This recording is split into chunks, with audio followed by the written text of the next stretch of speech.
warahmatullahi wabarakatuh.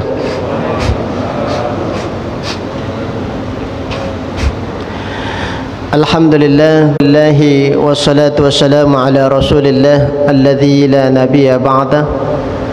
La hawla wa la quwwata illa billah. Allahumma la ilma lana illa ma 'allamtana innaka antal alimul hakim. Allahumma a'inna ala zikrika wa syukrika wa husni ibadatik, amma ba'd.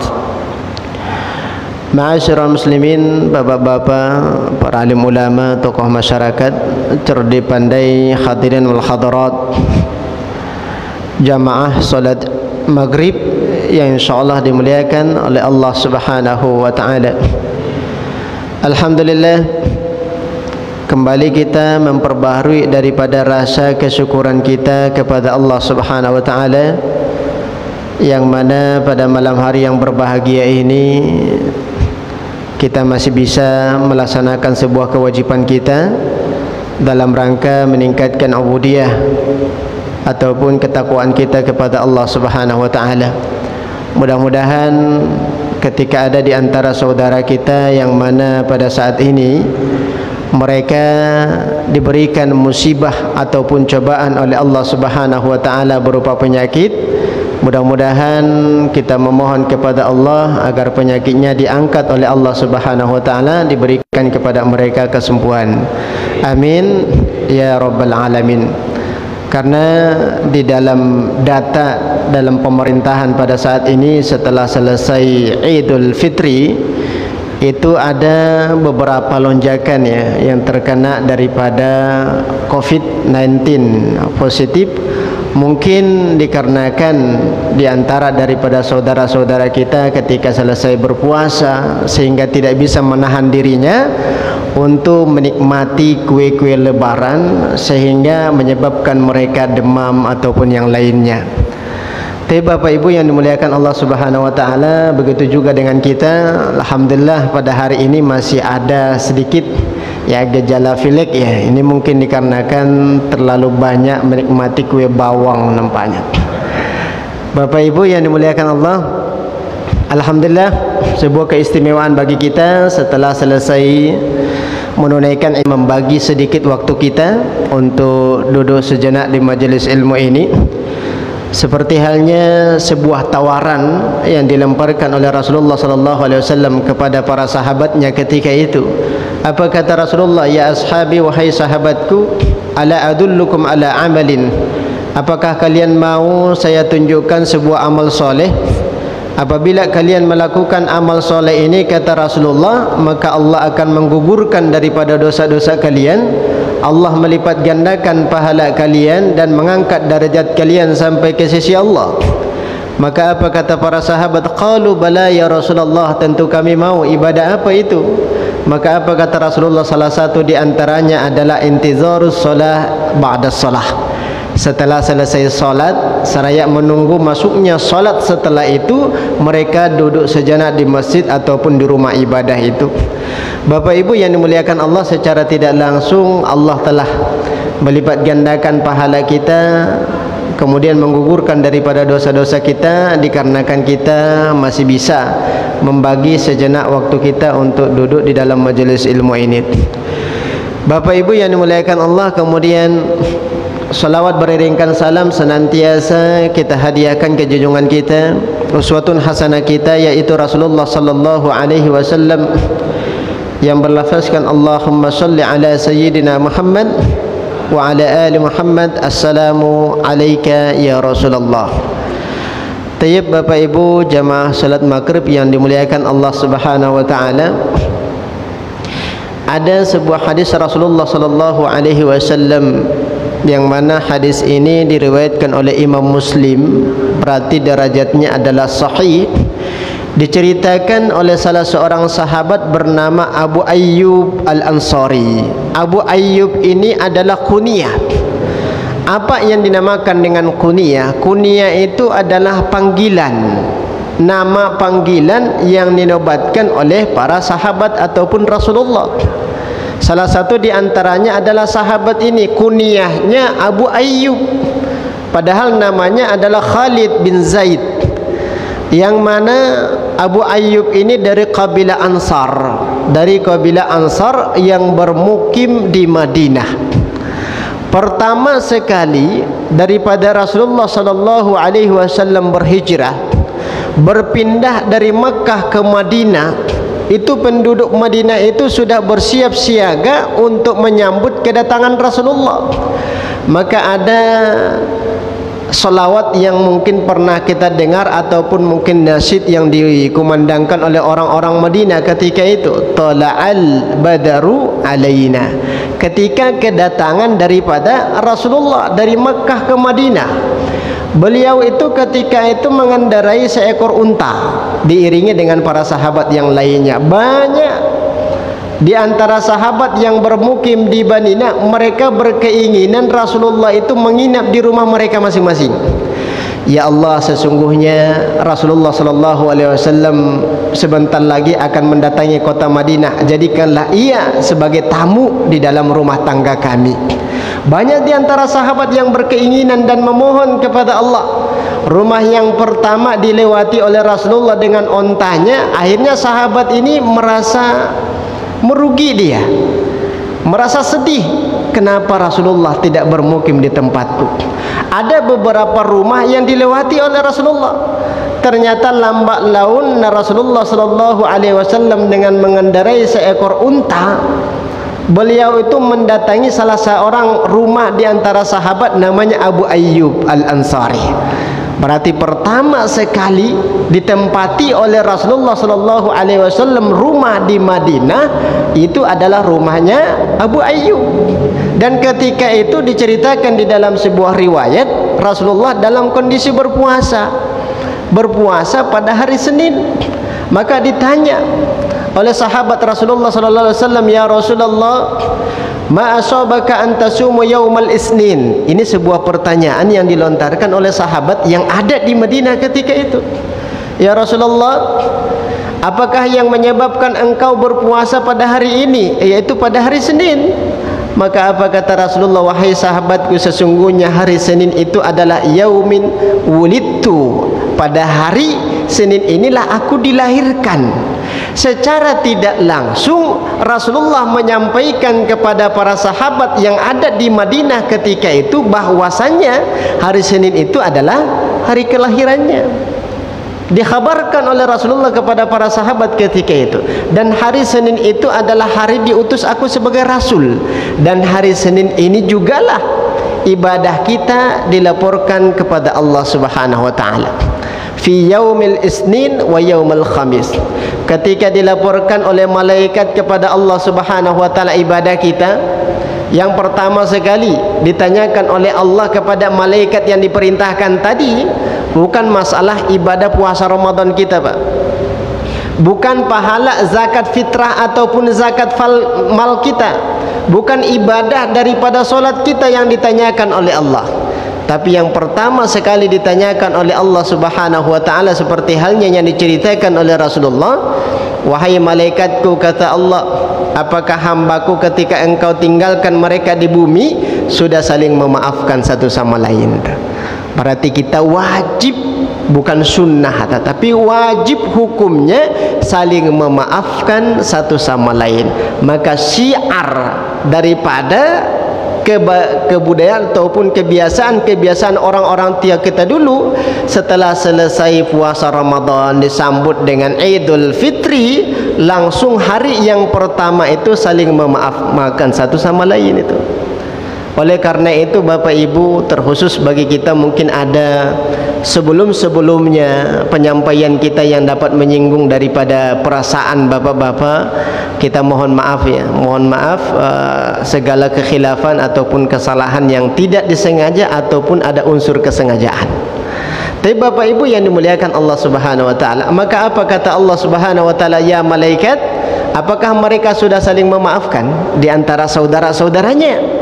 Maka apa kata malaikat, ya Allah, sesungguhnya mereka itu adalah manusia daripada orang-orang yang egois, orang-orang yang sombong. Mereka tidak mau saling memaafkan satu sama lain. Ia beranggapan bahwasanya kesalahan itu adalah bukan kesalahannya, tapi kesalahan daripada saudaranya. Terkadang hati kita seperti itu, Pak.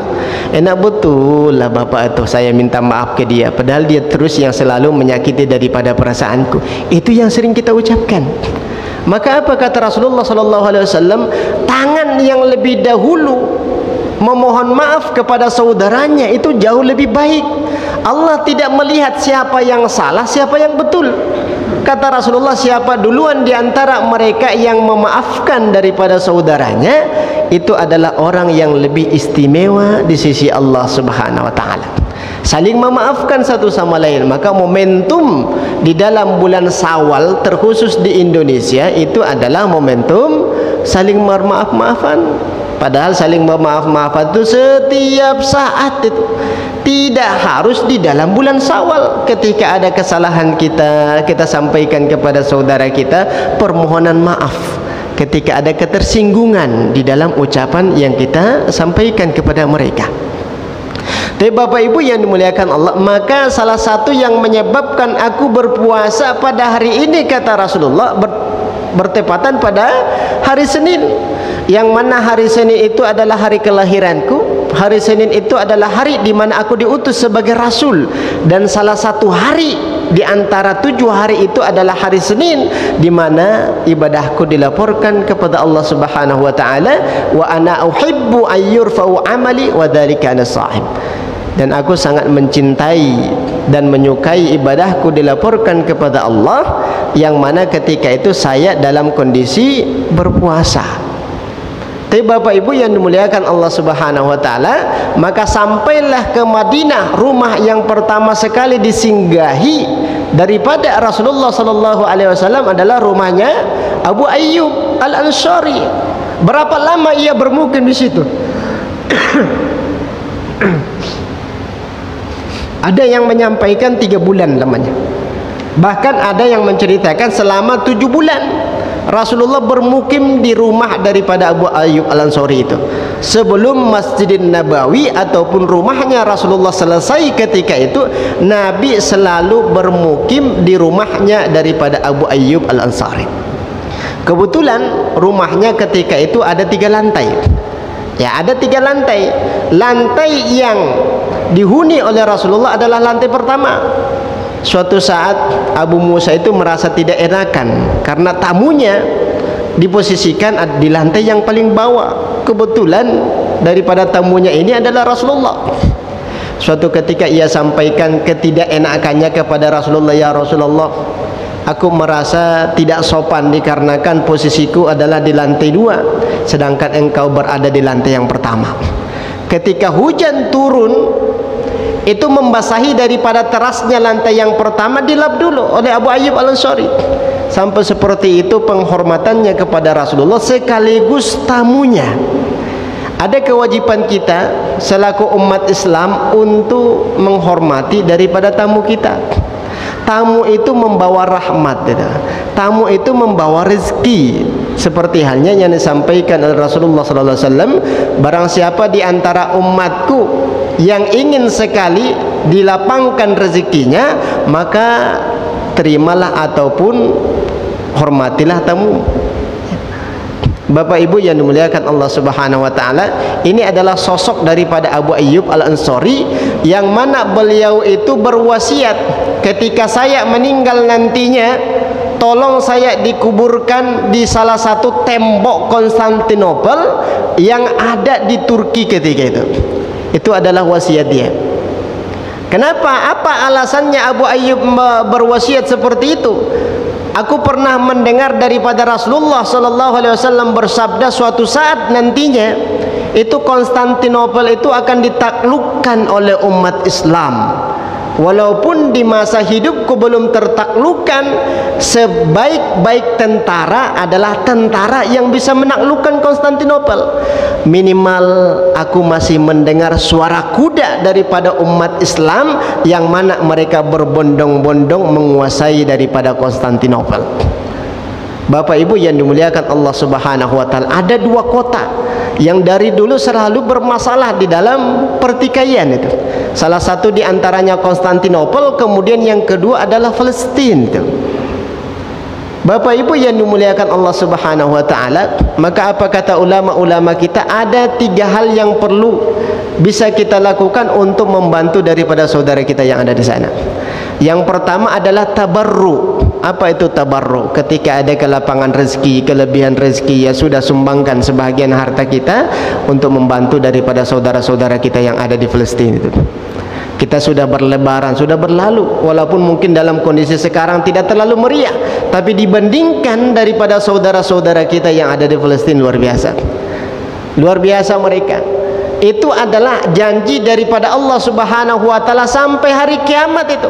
Pertikaian itu untuk menandakan sebenarnya kalau Allah Subhanahu wa taala mau, bisa saja melenyapkan daripada orang-orang Zionis itu. Mudah saja itu, dibalikkan tanahnya, sudah selesai itu. Tapi Allah membiarkan itu untuk melihat siapa di antara saudara-saudara yang satu. Jangan sampai kita sampaikan ataupun mungkin kita ucapkan bahwasanya permasalahan Palestina itu tidak ada kaitannya dengan Indonesia. Itu ketika ada ucapan yang seperti itu adalah orang yang bermasalah atau Bapak Ibu yang dimuliakan Allah. Yang pertama adalah tabarruk. Ketika tidak ada kelapangan rezeki untuk membantu mereka, maka kita lakukan bil muqata'ah. Apa itu muqata'ah? Memutuskan diplomasi dengan mereka. Ataupun mungkin produk-produknya orang Zionis itu, ya sudah, kita usahakan semaksimal mungkin agar tidak kita konsumsi. Semaksimal mungkin itu adalah salah satu membantu daripada saudara kita ke sana untuk melemahkan daripada ekonominya orang-orang Israel itu. Kalau seandainya tidak bisa juga seperti itu, bid doa, kita doakan mereka. Bit tabarru wal muqata'ah wad doa. Dengan tabarru, kalau tidak bisa dengan muqata'ah, tidak bisa dengan muqata'ah, bid doa, kita doakan mereka. Mudah-mudahan diberikan kesabaran dan ketabahan di dalam hati mereka sehingga mereka hidup damai seperti itu. Tapi Bapak Ibu yang dimuliakan Allah Subhanahu wa taala, maka di dalam hadis yang diceritakan oleh Abu Ayyub Al-Ansari, sebuah ibadah yang biasanya dilakukan oleh Rasulullah sallallahu alaihi wasallam setelah puasa Ramadan. Apa kata Rasulullah sallallahu alaihi wasallam? Man shama ramadana thumma atba'ahu shittan min Shawwal kana kasiyamid dahri. Barang siapa di antara umatku, kata Rasulullah, yang berpuasa 1 bulan penuh di dalam bulan Ramadan, kemudian ia menambahkan shittan min Shawwal, 6 hari di dalam bulan Syawal, maka mereka diberikan pahala taubahnya seperti seseorang yang berpuasa selama 1 tahun. Berarti salah satu keistimewaan puasa Syawal itu Bapak Ibu untuk menjadikan pahala puasa kita 1 tahun penuh tuh, bukan hanya 1 bulan saja. Tapi ada syarat dan ketentuan seperti halnya yang dijelaskan oleh Rasulullah sallallahu alaihi wasallam. Syarat yang pertama adalah berpuasa bulan Ramadan 30 hari ataupun 1 bulan. Kalau belum sempurna puasanya, sempurnakan dulu. Kita sempurnakan dulu puasanya, barulah kita tambahkan dengan puasa Syawal tuh. Setiap ibadah yang kita lakukan di dalam bulan Ramadan, wa asara bi amsalihah, Allah lipat gandakan 10 kali lipat. Solat kita dilipat gandakan pahalanya, zakat fitrah kita dilipat gandakan pahalanya, bacaan al juga dengan puasa kita. Kita berpuasa 1 bulan, dilipat gandakan pahalanya menjadi 10 bulan. Menjadi 10 bulan. Kemudian setelah berpuasa 1 bulan penuh, kata Rasulullah, ditambahlah 6 hari di dalam bulan Syawal. Summa atba'ahu shittan min Syawal. Lebih utama puasa Syawal itu langsung dilanjutkan setelah hari kedua. Muttasil itu. Muttasil itu adalah berkelanjutan. Habis bulan Ramadan, kemudian diselang-selingi 1 hari bulan Syawal, hari yang kedua dulu ulama-ulama kita sudah mulai berpuasa tuh. Hanya di Indonesia saja lebarannya kalau bisa 10 hari itu. itu kepengen daripada anak-anak kita. Kalau ayahnya pengennya lebaran itu 1 hari saja, biar hanya 1 setel saja yang dibeli baju untuk anaknya tuh. Hari kedua itu masih suasana lebaran kalau di Indonesia tuh. Kalau di Timur Tengah hari kedua itu sudah normal seperti halnya hari biasa. Ramenya itu hanya sholat Idul Fitri saja. Setelah itu mereka salam-salaman, barulah selesai. Yang membuat meriah Idul Fitri itu di Timur Tengah adalah orang-orang Indonesia, orang-orang Malaysia, dan juga orang-orang Thailand itu. Itu yang membuat rame, sehingga saudara-saudara kita di Arab pertama sekali mereka heran itu. Ini hari apa itu? Hari yang kedua. Otomatis kita masih ada suasana lebaran itu hari yang kedua. Tapi kalau kebiasaan di kita, hari pertama itu seluruh daripada keluarga dekat. Hari kedua barulah berkunjung ke tetangga kita. Itu kebiasaan kita. Nah, kalau memang kondisinya seperti itu, belum dianjurkan untuk berpuasa di hari yang kedua. Kalau suasananya di Indonesia tuh. Kenapa? Karena masih banyak tamu yang datang ataupun kita mendatangi daripada tetangga kita. Kita mendatangi tetangga, sudah disuguhkan kue, kemudian minum-minuman, tapi kita tidak menikmati itu. Kenapa kita tidak nikmati? Karena kita sudah mulai puasa Syawal. Akhirnya muncul ketersinggungan terhadap tetangga. Maka apa kata Rasulullah SAW? Seandainya kalian mendatangi daripada tetangga kalian, kalian bertamu, kemudian disuguhkan beberapa makanan, kalian tidak bisa ataupun tidak mau menikmati daripada makanan itu dikarenakan berpuasa, membuat daripada tetangga kita tersinggung, maka apa kata Rasul? Batalkan puasanya. Kita batalkan puasanya demi menghormati daripada tetangga kita. Nah, kalau sudah mulai berpuasa di hari yang kedua, ya sudah, jangan bertamu, berkurung saja di rumah, kan seperti itu ya. Padahal kata para sahabat kita ataupun ulama-ulama fikih terlebih dahulu, zaman dahulu, yang mengatakan bahwasanya lebih baik puasa Syawal itu dimulai di hari yang kedua. Karena posisi ketika itu suasananya belum ataupun tidak suasana lebaran lagi itu. Hari yang kedua sampai selesai 6 hari, kedua, ketiga, keempat, sampai hari yang ketujuh tuh. Itu yang lebih baik cara ataupun model berpuasa Syawal. Setelah usai mereka berpuasa Ramadan. Kalau masih ada hutang puasa Ramadan kita, lebih baik dilunasi dulu tuh. Karena syarat utamanya berpuasa 1 bulan penuh. Nah, kalau kita ada uzur di dalam 1 bulan itu 2 hari, dikarenakan mungkin musafir ataupun sakit, kita qada dulu. Lebih utama kita mengqada daripada bulan Ramadan, puasa Ramadan, barulah kita berpuasa Syawal. Itu yang lebih baik itu. Jangan kita dahulukan puasa Syawal dulu baru qada. Qada dulu. Karena salah satu syaratnya kata Rasulullah mendapatkan ibadah seperti halnya orang yang berpuasa 1 tahun, syarat utamanya adalah puasa Ramadan selesai, baik ia qadanya ataupun hal-hal yang berkaitan dengan tinggalnya puasa Ramadan seseorang itu. Itu adalah model puasa Syawal yang pertama. Lebih utama langsung sekaligus 6 hari berturut-turut itu. Kalau seandainya mereka tidak sanggup, bolehlah diulur waktunya sampai di penghujung daripada puasa Syawal. Tapi sampai di penghujung daripada bulan Syawal itu sendiri. Seandainya ada di antara seorang ibu yang uzur, dalam artian ketika habis bulan Ramadan dia melahirkan, otomatis dia nifas itu. Nifas itu kan mayoritas ataupun kebiasaannya 40 hari. Otomatis dia tidak bisa berpuasa di dalam bulan Syawal itu. Maka diberikan rukhsah kepada seorang ibu yang modelnya seperti ini, boleh mengqadha daripada puasa sunnah Syawalnya untuk mendapatkan ibadah seperti halnya yang disampaikan oleh Rasulullah. Tapi Bapak Ibu yang dimuliakan Allah Subhanahu wa taala, seandainya yang kedua mereka masih punya hutang puasa, tapi sekiranya mereka mengqadha daripada hutang puasanya berakhir sudah bulan Syawalnya, maka bolehlah mereka didahulukan puasa Syawalnya sebelum selesai puasa qada. Itu ijma' di kalangan para ulama-ulama fuqaha. Tapi Bapak Ibu hadirin hadirat yang dimuliakan Allah Subhanahu wa taala, karena keistimewaannya luar biasa. Kemudian yang ketiga adalah qada puasa tidak boleh disamakan niatnya dengan puasa Syawal, karena berbeda jenisnya. Begitu juga dengan puasa Syawal disamakan niatnya dengan puasa Senin Kamis itu dua hal yang berbeda. Tidak boleh digabungkan dua ibadah yang berbeda. Tapi seandainya kita menginginkan puasa Syawal dipaskan pada hari Senin dan Kamis, itu diperbolehkan.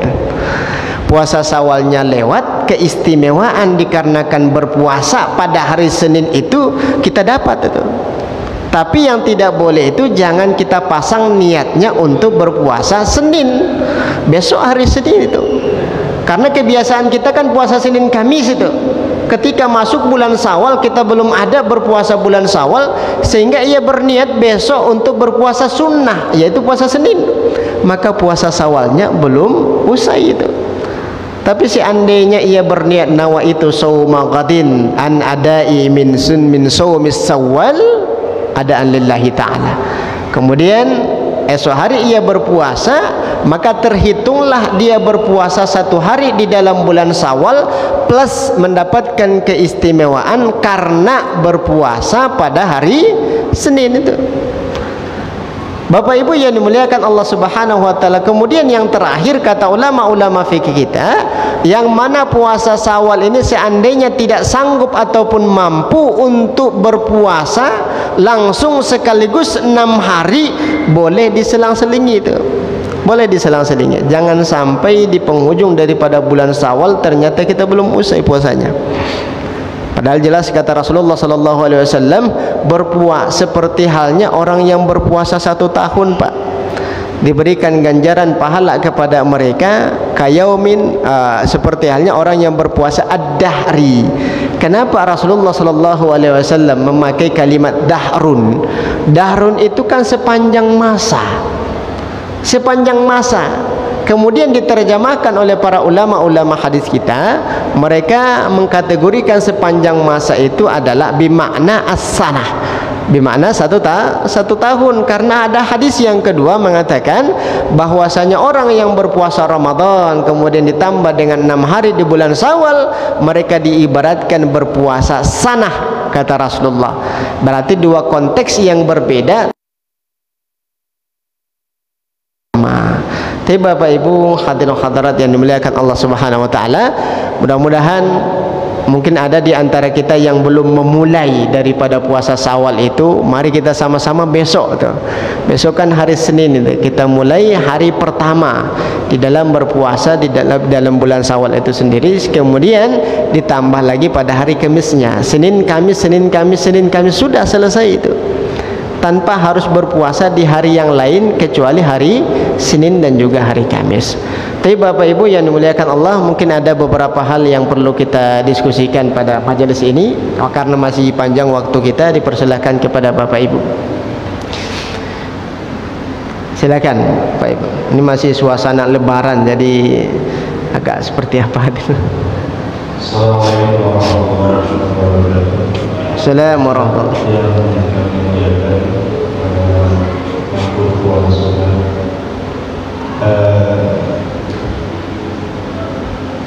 pernah sahabat berjumpa dengan Rasulullah.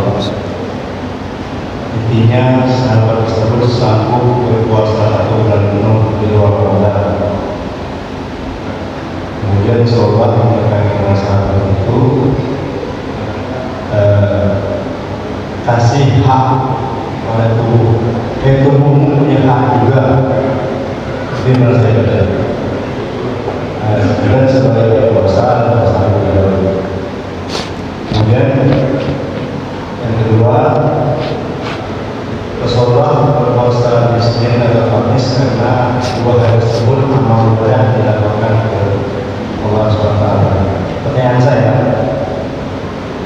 satu sisi Rasulullah mengatakan sebaik-baik puasa lebih dahulu, sisi yang lain pada hari Senin dan Kamis segala amal ibadah Allah akan mengadakan lapor kepada Allah, dan saya senang ketika amal saya dilaporkan secara berpuasa harian yang dulu di saya puasa Ramadan. Jadi antara dua pola sunat ini, kalau kita melihat dari segi Nabi Daud itu ada ulama. Nah, kemudian sekolah memberikan lebih baik Nabi Daud. Di sisi lain, apabila yang amal dilakukan kan sedang Kamis, ada apa yang antara dua puasa tersebut?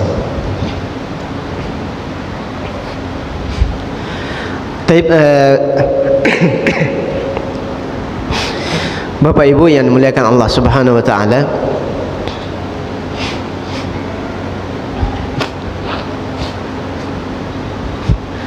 seperti halnya yang disampaikan oleh Ustaz Ali Yunahar tadi, ada seorang sahabat mengadu dan bertanya kepada Rasulullah sallallahu alaihi wasallam, "Ya Rasulullah, sesungguhnya aku berpuasa, wala uftir, aku berpuasa dan tidak berbuka. Berapa lama ia lakukan?" Ada yang mengatakan 2 bulan, ada yang mengatakan 1 bulan lamanya. Maka apa kata Rasulullah sallallahu alaihi wasallam? "Engkau telah menyampaikan apa yang telah engkau perbuat," kata Rasulullah. "Wa ana asumu wa uftir," dan aku berpuasa, setelah itu aku berbuka. Itu menandakan bahwasanya setiap orang itu sudah ada ketentuan-ketentuan puasa yang disyariatkan oleh Rasulullah sallallahu alaihi wasallam. Salah satu contoh adalah puasa Nabi Daud dan juga puasa Senin Kamis. Jangan sepanjang masa kita berpuasa nama puasanya tidak ada. Ketika ditanya boleh enggak seseorang itu berpuasa 1 bulan penuh, boleh saja. Ketika ada tujuan ataupun maksudnya kenapa ia berpuasa selama 1 bulan. Salah satu tujuan daripada Rasulullah SAW menyampaikan kepada sahabat ini adalah sebuah teguran. Kalau bisa engkau jangan berpuasa 1 bulan, padahal itu bukan bulan Ramadan itu. Kalau bisa engkau berpuasa 1 hari, setelah itu engkau berbuka. Sesungguhnya sebaik-baik puasa adalah puasanya Nabi Daud, kata Rasulullah. 1 hari berpuasa, 1 hari berbuka, 1 hari berpuasa, 1 hari berbuka. Itu adalah sebuah teguran kepada sahabat itu, karena seperti halnya juga disampaikan oleh Ustaz Ali Yunahar tadinya, ada hak-hak tersendiri di dalam tubuh kita. Apakah dia lambung kita, apakah dia tangan kita, apakah dia kaki kita. Kita harus penuhi daripada hak anggota tubuh kita. Jangan terlalu dipaksakan yang mana jenis puasanya tidak ada. Kenapa kamu berpuasa? Saya pengen puasa saja. Kan seperti itu. Boleh itu. Tinggal lagi tidak ada pensyariatan daripada berpuasa 1 bulan penuh. Sebagaimana yang dilakukan oleh Rasulullah SAW, yang mana Nabi itu paling banyak berpuasa setelah bulan Ramadan, yaitu adalah bulan Sya'ban. Dan menjelang masuknya bulan Ramadan itu Rasulullah tidak berpuasa, untuk membedakan mana puasa Sya'ban dan juga mana puasa Ramadan. Kemudian yang kedua, perbedaan antara puasa Daud dengan puasa Senin Kamis itu. Kenapa Rasulullah SAW sampaikan salah satu bentuk keistimewaan daripada puasa Senin Kamis? Ibadah kita dilaporkan kepada Allah Subhanahu wa taala, wa ana uhibbu ayyurfa wa amali wa ana sha'ib. Aku sangat mencintai ibadahku. Dilaporkan kepada Allah ketika itu saya dalam kondisi berpuasa. Hikmahnya apa? Ketika ada di antara para sahabat, ada di antara para umatnya Rasulullah tidak sanggup untuk berpuasa puasa Nabi Daud, maka ada alternatif lain. Ada alternatif puasa yang kedua. Puasa apa itu? Puasa Senin dan Kamis itu. Itu salah satu hikmahnya. Nah, kalau kita mampu puasa Nabi Daud, lanjutkan itu. lebih baik daripada puasa Senin Kamis. Kalau tidak sanggup puasa Nabi Daud, barulah memasuki alternatif yang kedua, yaitu puasa Senin dan Kamis itu. Kenapa Rasulullah menyampaikan keistimewaannya seperti ini, keistimewaannya seperti ini? Itu adalah salah satu solusi bagi umat Islam, umatnya Rasulullah SAW yang tidak sanggup untuk berpuasa Nabi Daud, sehingga kita berpuasa Senin Kamis. Tidak sanggup juga puasa Senin Kamis, ya puasa Syawal. Nggak sanggup juga puasa Syawal, wallahu alam, seperti itu.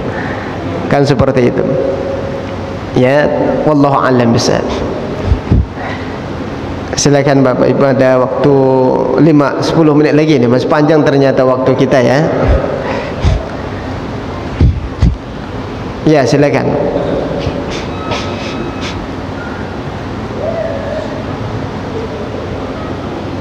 Assalamualaikum warahmatullahi wabarakatuh. Assalamualaikum. Begini Ustaz, bagaimana kalau berpuasa karena kekurangan makanan? Karena Rasulullah pernah ini cerita di sejarah, Rasulullah tidak ada makanan. Taib. Bagaimana hukumnya ketika seseorang itu kekurangan makanan sehingga mereka berpuasa? Menjelang masuknya waktu sholat subuh, Rasulullah SAW bertanya kepada Aisyah, "Wahai istriku, apakah ada yang bisa kita nikmati pada hari ini?" kata Rasulullah. Maka apa kata Aisyah? "Ya Rasulullah, kebetulan persediaan kita sudah habis." Ya, kalau diibaratkan kehidupan kita, kebetulan pada akhir bulan sudah habis semuanya, bahan-bahan pokok yang mau dimasak sudah habis. Seperti itu ya kata Rasulullah. Iya, kalau memang seperti itu ya sudah, hari ini saya berpuasa kata Rasulullah. Ya, hari ini berpuasa. Ada dua hikmah di situ. Hikmah yang pertama, yang mana puasa sunnah itu boleh kita berniat walaupun waktu subuh sudah masuk. Berbeda halnya puasa Ramadan. Kalau puasa Ramadan kita belum pasang niat, ternyata subuh sudah masuk, maka batal puasa kita. Tidak dikategorikan lagi kita berpuasa, batal satu hari, harus diganti di hari yang lain. Tapi kalau puasa sunnah itu diperbolehkan. Diceritakan di dalam sebuah riwayat, kebetulan pada hari itu ada yang mengatakan pada hari Kamis itu, sehingga Rasulullah SAW berpuasa, makanan persediaan sudah habis. Terus bagaimana halnya dengan kita? Apakah kita boleh melakukan hal yang seperti itu? Yang jelas setiap saat ataupun hari apapun boleh kita berpuasa asalkan ada nama puasanya. Apakah dia puasa hajat ataupun mungkin puasa yang lainnya. Ya, seperti itu. Tapi kalau kebetulan pada hari Senin, lebih baik kita berpuasa. Tapi kalau kita menarik ke diri kita dikarenakan mungkin ketersediaan makanan kita sudah habis, kita berpuasa, apakah boleh? Boleh itu. Boleh. Tinggal lagi apakah disyariatkan? Tidak disyariatkan, karena dikhususkan kepada orang-orang tertentu saja, yang mana mereka kepingin berpuasa, kalaupun tidak berpuasa ya sama saja tidak makan, kan gitu. Cuma minum air doang, ya sudah kita sekalian berpuasa saja tuh. Apakah mereka mendapatkan ganjaran pahala daripada puasanya mereka? Mendapatkan ganjaran pahala tuh. Karena mereka melakukan sebuah ibadah dikarenakan Allah Subhanahu wa taala. Walaupun tidak ada pensyariatannya seperti halnya yang dicontohkan oleh Rasulullah sallallahu alaihi wasallam. Ya, kalau dipilih seandainya kebetulan pada hari Jumat, ya kebetulan pada hari Jumat kehabisan makanan pokok itu, apakah kita lebih baik tidak berpuasa? Karena hari Jumat itu kan hari yang dimakruhkan untuk berpuasa, bahkan ada ulama yang mengharamkannya, dikarenakan Jumat itu adalah hari lebaran di dalam satu pekan. Hari Jumat itu adalah hari lebaran kalian kata Rasulullah, dan hari Sabtu itu adalah hari lebarannya orang Yahudi, dan hari Ahad itu adalah hari lebarannya orang-orang Nasrani. Seharusnya kita lebih bangga untuk mengatasnamakan hari Jumat dibandingkan hari Ahad. Tapi karena sudah terbiasa libur perkantoran, libur kerja itu pada hari Ahad, sehingga kita menisbatkan pergantian pekan itu adalah pada hari Ahad itu. Harusnya kan pergantian pekan itu pada hari Jumat. Ya, seperti itu. Wallahu a'lam bishawab. Ya, silakan.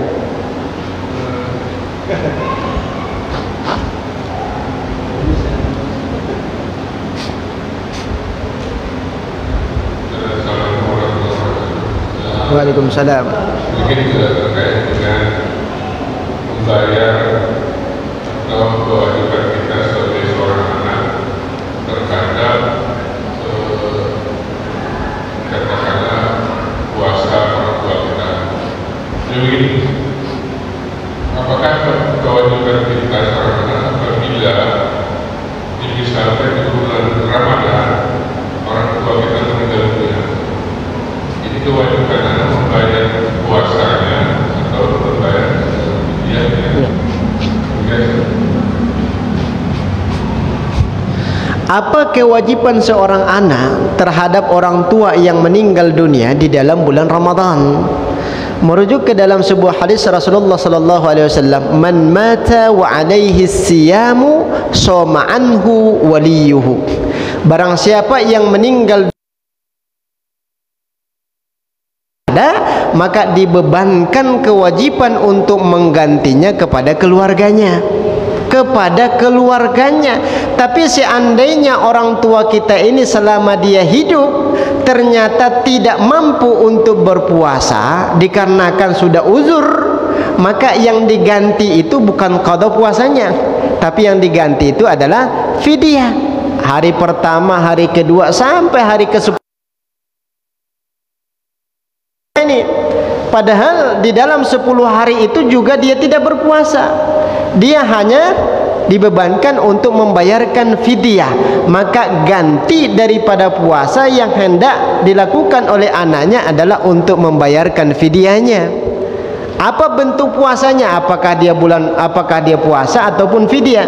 Kalau dia berbentuk puasa, maka lebih baik diganti dengan puasa. Tapi kalau dia fidyah, lebih baik diganti dengan fidyah.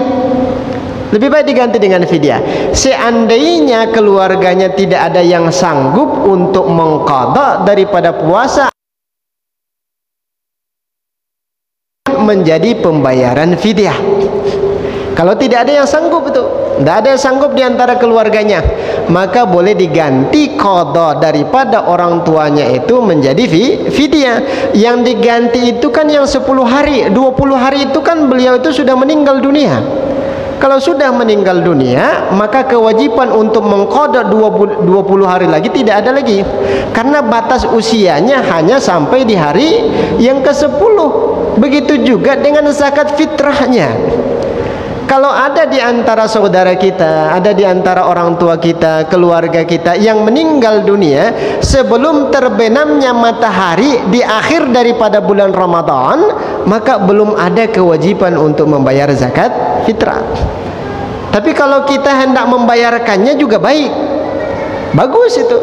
Begitu juga dengan seorang anak yang lahir, ya, setelah terbitnya matahari, ternyata orang sudah sholat Idul Fitri, terlahir bayi itu, apakah mereka wajib membayarkan zakat fitrah? Tidak, karena batasannya itu sudah habis, kemudian terlahir anak. Itu perbedaan antara seorang anak yang lahir dengan seorang anak yang meninggal dunia tuh. Bukan berarti di hari yang pertama dia masih hidup, hari yang kedua meninggal dunia diwajibkan untuk dibayarkan zakat fitrahnya, tidak. Karena ada batasan ketika seseorang masih hidup di penghujung daripada bulan Ramadan sebelum matahari terbenam.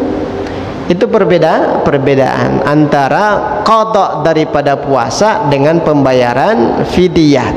Dan fidyah itu memang dibebankan kepada anaknya ketika orang tua tidak sanggup untuk berpuasa.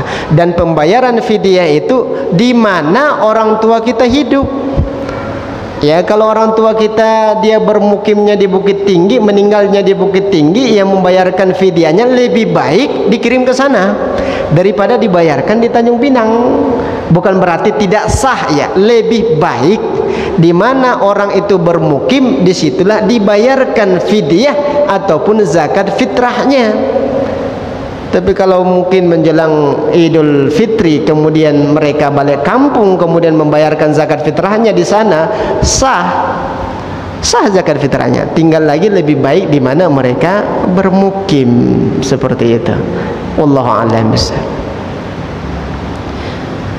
Bapak Ibu yang dimuliakan Allah Subhanahu wa taala, karena waktu salat Isya sudah mau masuk, kita tutup majelis kita dengan bacaan alhamdulillah. Alhamdulillahirabbil alamin, dan doa kafaratul majlis. Subhanakallahumma wa bihamdika asyhadu an la ilaha illa anta astaghfiruka wa atubu ilaik. Akhir kalam minni, wassalamu alaikum warahmatullahi wabarakatuh.